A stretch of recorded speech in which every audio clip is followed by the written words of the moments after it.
Indigenous leaders in this country were looking to the budget for major investments in many different areas, including housing. Budget 2022 commits another $11 billion to Indigenous housing programs to improve health, education, and social services. RoseAnne Archibald is the National Chief of the Assembly of First Nations, and she's with me now. National Chief Archibald, I appreciate you taking time to speak with me this evening. It's good to see you again. Thanks, Peter. Good to be here. What's your reaction to the budget and what's in it for First Nations in this country?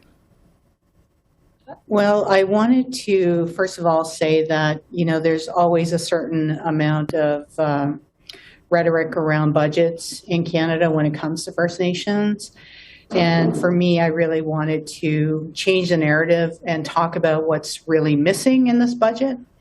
And in terms of the budget, what First Nations need is really true economic reconciliation. When we look at some of the story around the budget, particularly this $19.5 billion windfall around commodities, it makes me think about Canada and how it derives all of its wealth from First Nations land. And yet First Nations have to wait for these budget cycles to see where their future will lie. And for me, I think we've got to be looking more to the future in terms of the fiscal relations that we have with Canada, particularly around having access to our resources, the wealth of this country. That is our birthright.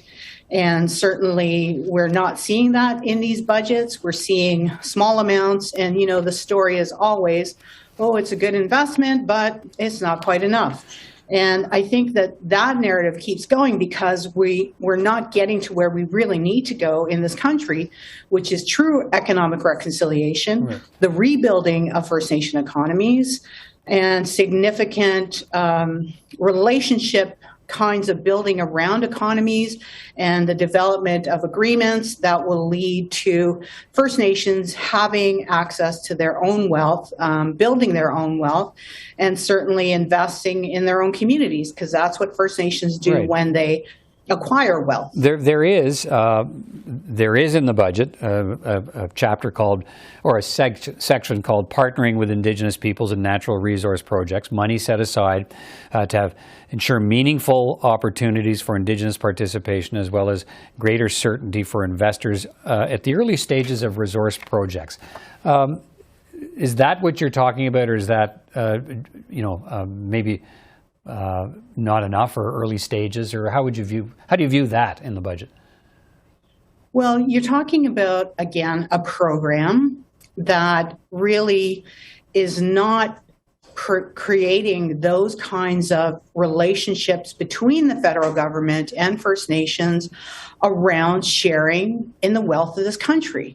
So now you're diverting attention by saying, well, we're going to have this program that will allow you to build these resource agreements. Well, what we really need is access to those resources, a share of those resources, a share of the wealth that is coming off of our lands and waters. That's what we really need. And these programs and projects that the federal government is doing is actually counterproductive to what we really need, which is to build our own wealth and have access to the wealth of our lands. Okay, funding for housing was a big pre-budget ask, and I think it's been a significant ask in every budget since I've been covering budgets.